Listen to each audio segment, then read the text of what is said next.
welcome back to another episode of the Premier League years. Yes, Sam, as we approach a match-up with Fulham at Creighton Cottage on the, what date are we on for that one? The 11th of May, 11th of May 2024. We're going to have a look back at the Premier League years, Fulham versus City. So, since its inception in 92-93 for some people, that's when football began, wasn't it? The Premier League. City have spent all but 5 seasons in the Premier top division. Fulham have had a little bit more time out of it than that, but overall we've met in 16 of the currently 32 Premier League seasons, so half of them anyway, so we've done okay.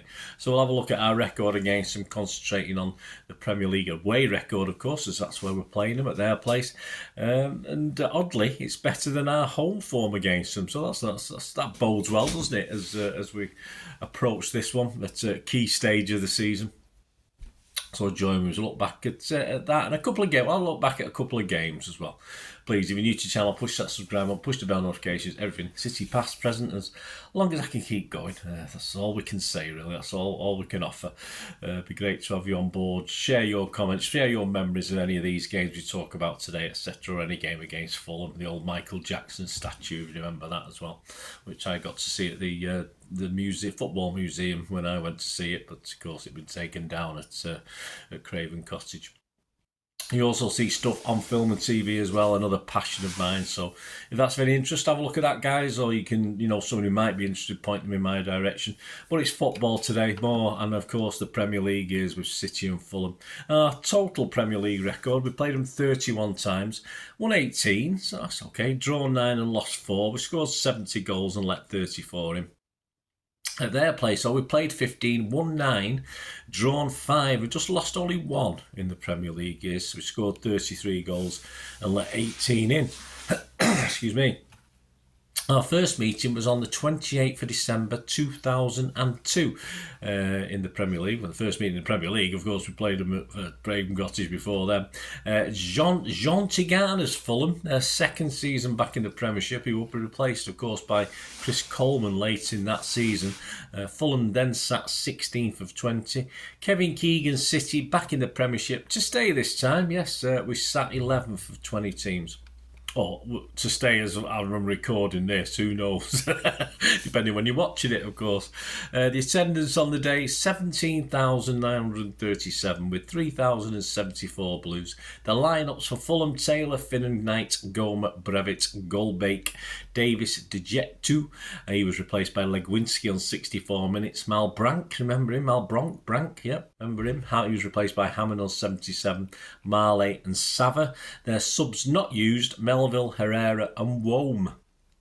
City, familiar names: Schmeichel, Dunn, Howie, Distan, Jensen, Huckabee. He was replaced by Shawnee on 69 minutes. Foe, Benabia, Vikins, he replaced him on 87 minutes. Horlock, Berkovic, he was replaced by Sunji Hai on 36, and obviously an injury.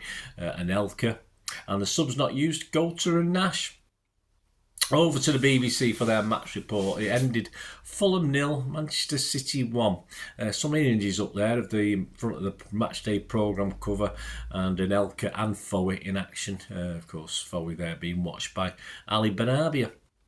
Early on, the game lacked fluidity, said the BBC, because of the number of offsides and a lack of quality in attack. How dare they? But once the sides had sized each other up, they began to trade blows with plenty of goalmouth action, leaving little time to draw breath. Fulham midfielder Sean Davies delivered the first real blow of the match when he sent a left-foot volley just wide of City keeper Peter Schmeichel's post. Almost immediately, home striker Steve Marley found himself one-on-one with Schmeichel, but the Danish keeper spread his large frame and pulled off a good save. Marley will have been disappointed he did not score, while Steed Melbrank could not convert the follow-up effort. The home team should have taken the lead through Marlett after 39 minutes when he had a clear-sighted goal from 12 yards, but Marlett failed to get enough purchase on his shot and Richard Dunn cleared off the City goal line. Fulham almost paid the price straight away at the other end, but Mike, how you pronounce that, Mike Taylor, pulled off a superb save to stop a Benabia free kick, which Martin Jetu cleared off the line. Huckabee squandered 2 chances to break the deadlock, and Anelka was guilty of an embarrassing miss. With the goal at his mercy, the Frenchman headed wide from just 2 yards, but he made up for his error late on when he latched onto a ball from Sean Wright-Phillips and shot into the corner of Taylor's goal. There you go. So a victory 1-0. It's not emphatic, but that'll do. And the second game we're going to take a look at, a bit more action in this one. It was a 6-goal thriller, and happily City scored 4 of the goals. This took place on the 21st of March 2013, so just before Christmas. Happy days. It was a troubling time for Fulham with 3 managers during that season. For this game, they had a guy called Rennie Meulenstein, and I don't remember him. He'd recently taken over from the better-known Martin Jol.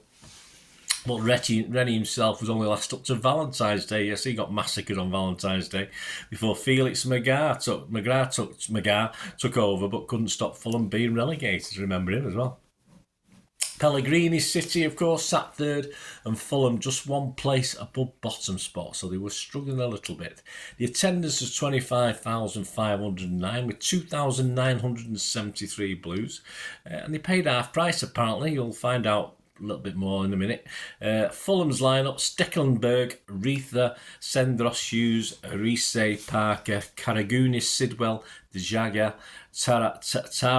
Tarabt and Richardson. Yes, good luck with that one, Bernard. Yeah. Kasami, Ruiz, Kachanklik, Stockdale, Duff, Amrabieti and Bent were their substitutes. City, I can probably do better with this one. Just Hart, Clichy, Company, Demichelis, Kolarov, Nasri, Fernandino, Torre, Yaya, Silva, Dzeko and Negredo. Our subs were Milner, Fernandez, Navas, Rodwell, Pantilimon, Boyata and Guidetti. Yes, remember those guys? Oh, marvellous. So some images going to come up of the King of the Kippax cover from issue 2012, which I've took them following Sean Riley's match report out of for this one.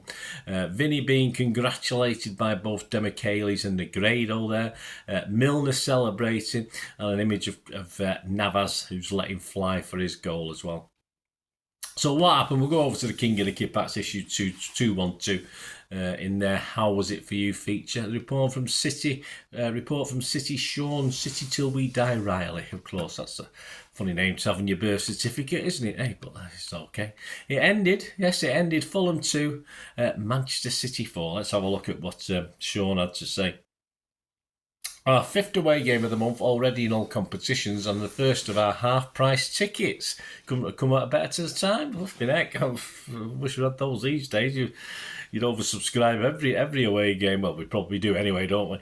The journey down saw no real problems, but the news filtered through that legendary sports commentator David Coleman had sadly passed away. A true professional and passionate about the game as they come. His style was unique. The way he would bark out the words 1-0 in a big game with so much at stake will live in the memory forever. Talking of big games, there's another one for us with Fulham having recently sacked Martin Jol. The players will be motivated for the new man at the helm, so we had to make sure us on the receiving end. The team news revealed that Joe Hart will retain his place for his first league start since October.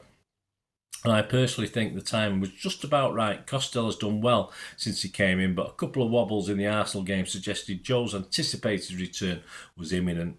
Clichy was asked to fill in at right back whilst Negredo came back in, and Dzeko retained his place alongside him in the absence of Sergio. With the vast majority of the 5,000 or so occupying the Putney end, plenty of Blues had missed out on a ticket from our allocation and opted for ones in the neutral section. Yeah, I don't think they have a neutral section now. The team had substantial backing once again. It didn't take long before we did what comes naturally to this team, find the back of the net. Silva was fouled on the edge of the penalty area. Would it be Yaya or Kolarov? Yaya stepped up and hit his best one yet, in off the crossbar, giving the keeper absolutely no chance for his 11th goal this season. We can all have our opinions on what the big man does well and what he doesn't do well enough, but one thing that is undisputed, that kind of goal return from a midfielder is about as good as it gets.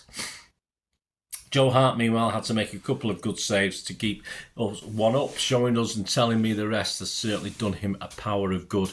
The buffer of the second goal finally came from a cross ball which wasn't cleared by the home defence, and Captain Company was on hand to smash the ball home from close range in true centre-forward style.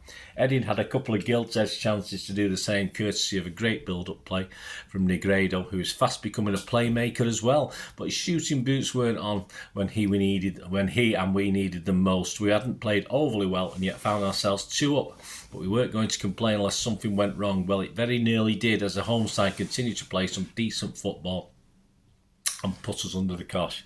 Their fans stuck with the team, to be fair, and all of a sudden, after a mistake by Clichy and a bizarre own goal by Company, it was 2 apiece. Well, the visiting natives were not happy, as you can imagine. We had failed to kill off a spirited Fulham team, and now we were perilously close to dropping points in a game which should have been dead and buried. Pellegrini's answer was to draft both Navas and Milner into the proceedings out on the pitch, and it gives me great pleasure to say the substitutions completely changed the course of the game. Both players were up for it, and it wasn't long before Navas was denied by the keeper. Not long after, Silva, who along with Nasri and Fernandino were doing their best to match the pace and energy of the home side, played one of those killer balls which set Navas free. Our Spanish flying machine was soon in the box and was able to shoot on target beneath the keeper to find the back of the net. With half the Blues stood up straining to see the ball cross the line, so having played the first get out of jail card and inspired James Miller grabbed the game by the scruff of the neck, hell-bent on a mission to show he was very much back in form and wanted a place back in the starting 11. Whatever critics say, and they tend to be England fans for more than City fans, you can never doubt his total commitment to the shirt. The build-up to the 4th goal saw a contender for pass of the season by playmaker extraordinaire Negredo. Outside of the boot was swerved no less to split their defence in 2. Jimmy latched onto it, and it was in the back of the net. It didn't feel like a 4-2 game, even with the chances we had missed. You felt we were lacking somewhere, but it was difficult to pinpoint. Again, our expectations are so high, we are perhaps guilty of looking to scratch where we don't itch. 79 goals so far in all competitions, but yes, we know where the onion bag is. Long may it continue. For me, the secret is for the team to ensure we get the result first. Performance is a bonus, and you could argue we have been spoilt far too many times this season. However, away game victories between now and May will ultimately decide whether we go on to lift the Premiership a second time. A few ugly odd goal wins will get us the same number of points. Over to you, City, and ignore the pro-rag media who are working overtime in an attempt to derail the City Express. Happy Christmas to all you Blues out there. There you go. Happy Christmas. Yes, well, a bit to go yet, mate. But our thanks to Sean, City Till We Die Riley, and King of the Kippax issue 212. Of course, Dave and Sue Wallace. So now retired, happily retired as I'm recording this. So there you go, guys. A couple of games, successful. We have a good record against Fulham. So thanks for joining me for this look back at Fulham versus City, the Premier League years. Let us know your thoughts. Any of those 2 games, give us a shout. A place I've never been as I'm recording this. Hopefully I will do get there one day. But at least I saw Michael Jackson, but not quite at Creighton Cottage. But hey, some things make up for it, don't they? Probably not. Anyway, thanks for watching, guys. Till we meet again. Please stay safe, Blues. Come on, City. Bye for now.